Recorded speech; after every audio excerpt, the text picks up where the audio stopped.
and you must take delivery by the end of this month, March 31st. Andrew Bosworth is with us. He is an author. He is currently working with the university programs in Asia, previously taught government at the University of Brownsville, Texas. The website is biotechempire.com. And Andrew, welcome to the show. Well, thank you very much. So you are in. I'm in Japan, yes. So we've got. You're in Japan. Yeah. And the show's being mixed in Portland, Oregon, and it's going up on a satellite in Denver, Colorado, and people are hearing it all over the United States and all over the world, actually. Amazing. Well, thank you so much for getting up at 2 in the morning. We have been we have been inundated with email from people who are concerned that there is legislation before the United States government, specifically House Resolution 875 or some variation of it, that will make organic gardening illegal in the United States. And we've been looking for somebody who's really been doing some research and has some knowledge generally of this. And Sean came across you. So tell us what's the deal here. Well, I have studied the bill from beginning to end, and it's a bit of an overstatement to say that the bill makes all organic farming illegal. But there are 4 major problems with the bill. The first one is that it requires all food producers to pre-register in order to even grow or sell food, even if that food remains at the local community or within a state. And, historically, the federal government constitutionally is only supposed to regulate or inspect food crossing state borders. But the idea of having even Farmer John register to sell pecans at the state fair, that's a little bit of a overkill, most people think. And he has to now provide the new federal agency, the Food Security Administration, with this 24-hour emergency contact information. So this is it's a bit of an overstretch, I think, on part of the federal government. The other problem with that is a lot of people think, well, they're trying to solve salmonella and food poisoning, and the problems in health and safety with food are all coming at the large industrial level, the biggest slaughterhouses and, the largest food importers from China and so forth.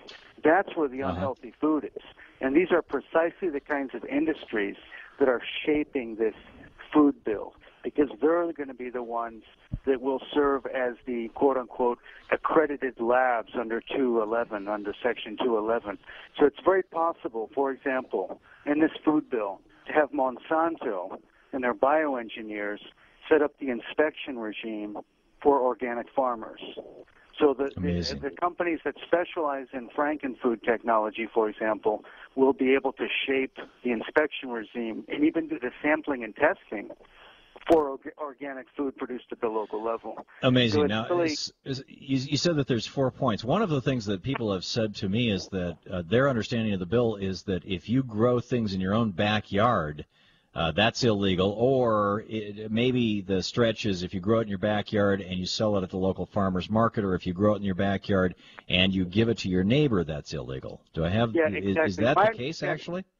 Yeah, well, my understanding is that if you commercialize it in any way, so if you sell it at the local farmer's market or to a co-op, the kind of hippie co-op, and you can't do any of that, which is really an overreach, because historically the federal government has not regulated farming that's that at that low level.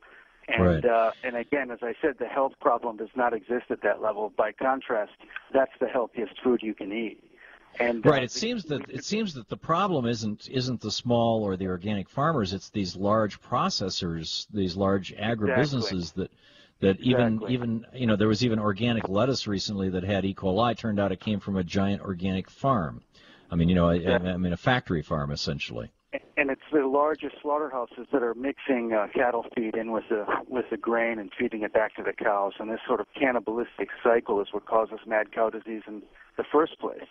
Sure. But, so you said there's four bad things with the bill. Let's get through them real quickly because we've only got a few seconds. The first one was this idea of registering everybody, and the second one I mentioned briefly, which is the idea that a lot of this accredited labs, it's going to be outsourced. And what I'm getting at here is the FSA, the new agency, won't do all of the inspections on its own. It's going to outsource.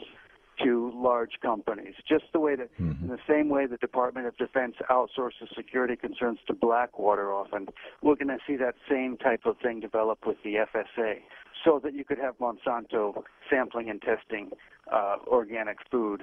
The third major point that I find very disturbing, and few people have picked up on it, well, no one that I can see, is that each infraction, and there are all kinds of infractions. You do one thing wrong, $1 million fine. It can be up to $1 million fine. And Whoa. there's a clause in Section 401 that actually says that the FSA, which is sort of this new agency that's being given, birth to here, may use the funds to carry out further enforcement activities. So this agency is going to feed off of its own finding its infractions and keeping the money to use it to look for more infractions. Right, sort of and it's the problem that we have with some local police departments, using the drug laws to confiscate people's cars so that they can then use for the police department to look for more people who's, et cetera. And I think, that's a problem. The other problem, that's wrong. I think, number 3. Exactly. Well, that's number 3. Number 4 it touches on some of the points I've already mentioned, and that is that, well, the entire pretext for this, and it's even in the wording of the bill, is that, we're just addressing the needs. We have a growing population of immune-compromised consumers, and that's one of the phrases that they use. Well, that's taking...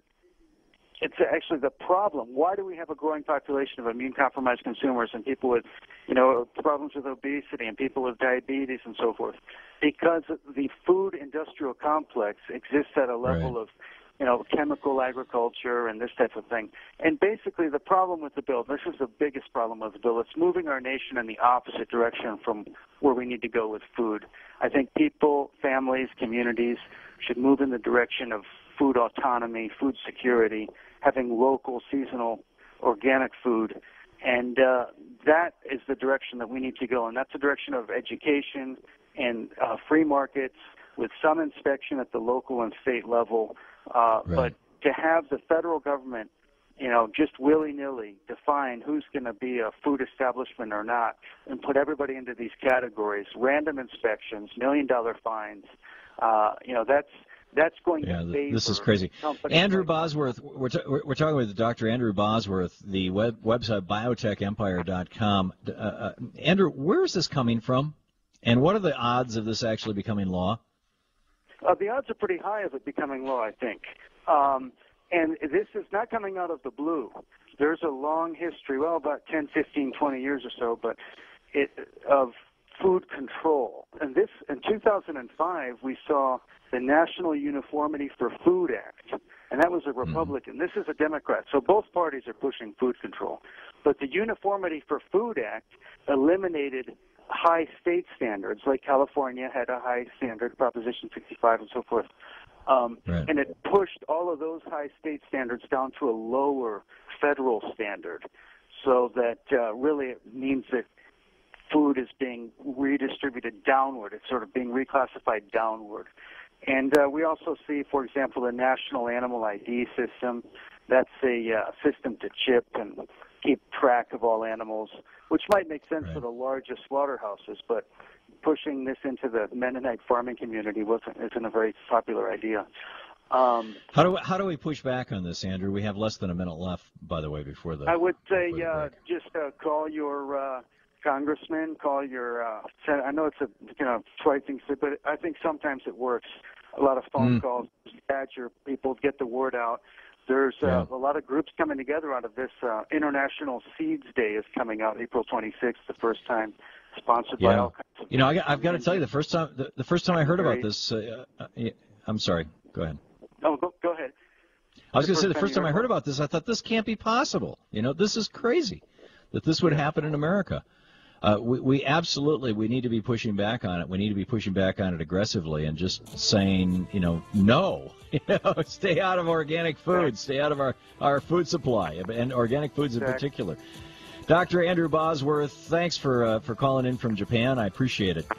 And getting up at 2 o'clock in the morning to be with us. If anybody's interested, they should get the book on Amazon. It's Biotech Empire. The Biotech Empire is the book, and that's also the website, biotechempire.com. Dr. Andrew Bosworth, thank you. Tom Harvard here.